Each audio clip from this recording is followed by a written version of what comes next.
We're continuing our studies in triads, and long ago on page 48 and 49 utilizes all of the triads in the key of C major.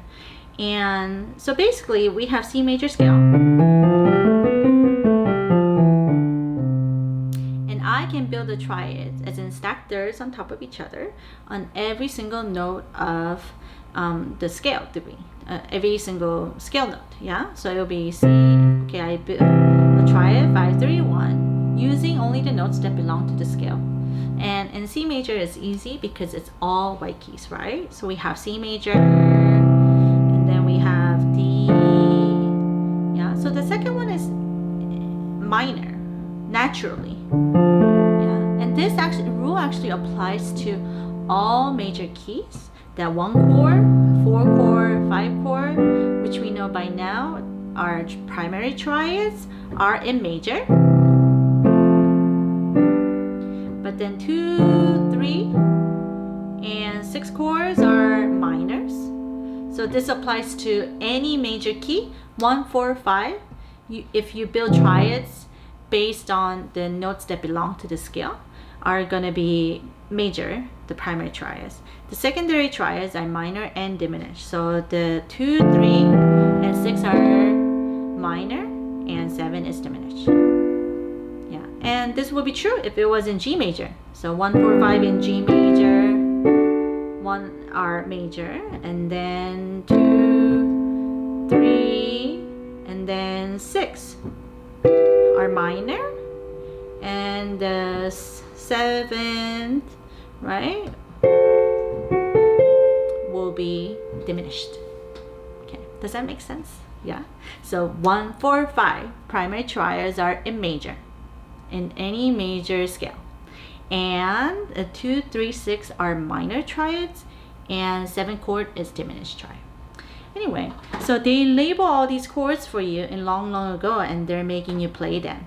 And let's just practice the left hand alone with the pedal. This is a good chance for us to practice our legato pedaling, where you're not putting hand and foot down at the same time, but the foot is going down as the hand is, so as the hand's going down, foot clears, goes up and then down. Okay, so we're just moving diatonically. So we have 1 chord, 2 chord, 3 chord, 4 chord, and make a nice shape with your elbows, circular, and then relaxing your wrists as always. And 2 chord, 5 chord, a variation of it, we're going to use just G and B. I'm in measure 3, and then here's measure 4, and then back to 1, 2, 4. Okay, and then same thing, measure 5. 1 chord, 2 chord, 3 chord, 4 chord, and then 2 chord, 5 variation G, B, and now we have 1, 2, 1. So every time a chord changes in the left hand, you gotta clear the pedal, as in go up and down, right? And we call this changing pedal. Yeah, once I had a student whom I asked, because they're in the beginning stages, I said, change pedal. It's like, which one do I change to? No, when a piano teacher says change pedal, it means clear the sound of whatever you had and then get fresh new sound ringing. So always listen for that clarity. You don't want to keep your foot down the whole time if it's not the same chords, right? Okay, so left hand is a little easier in some ways, because just moving side by side for the most part.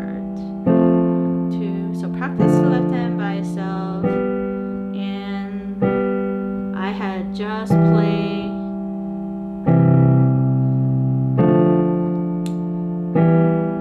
A part. This one is actually just a 2-part form. We just have A and B. So A section ends in measure 8. Okay, right hand has some shifting around. Watch for the fingering change. So we're gonna go C, C, D, E, and we're gonna play E again, but use number 2. So we are shifting 2, 3, 4, 5, 4, 2. Okay, that's the first phrase. 1,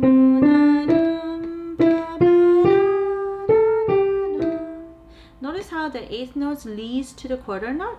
So it goes and to quarter note, and to quarter note. So start them softer and then lead to the next downbeat. So it goes first two measures, 1, build up, and then 4, 3, 2, 1. Last note of the slur is always softer. 4, 3, 2, 1 sequence. Same thing.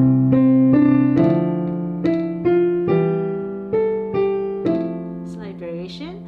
4, 3, 2, 1. We're gonna use number 3 again. 3, 2, 1, 2, 1. Okay, end of the A section. Okay, go back and try that multiple times before you move on. Next one is the B section, and it starts in unison, as in two hands are playing the same notes. We are still in the C major position. Oh, this whole thing is in the key of C major, by the way, if you have not caught on by now. It's G, F, E, D, G, G, F. And a lot of people think this is in unison too, but it actually isn't. Left hand's G, E, D, C. So this is measure 10. I'll show you 9 and 10 again. So it goes unison, and the left hand G, G, right hand. So it's moving in an interval of 6. And then echo, G, F, E, D, dub, dub, F, E, D, C. And you know what? I have said it's in A and B form, but I am realizing, I am so sorry, I don't want to re-record from the beginning. So it's actually A until measure 8, and from 9 to 12 is B, and then we have A prime at the end. If we were in class, some student would have told me already. So we have A, which is same thing as the beginning. In fact, it's identical to the measures 5 through 8 until here. So there's a little tiny ending built in, and we have D, E, G at the end. Okay, so let's start playing again from the B section all the way to the end together.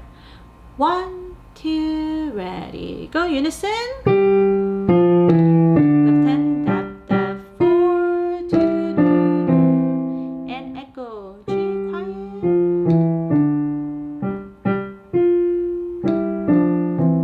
Now a little louder, return of the A prime because it's shortened, and G. 1, 2, 3.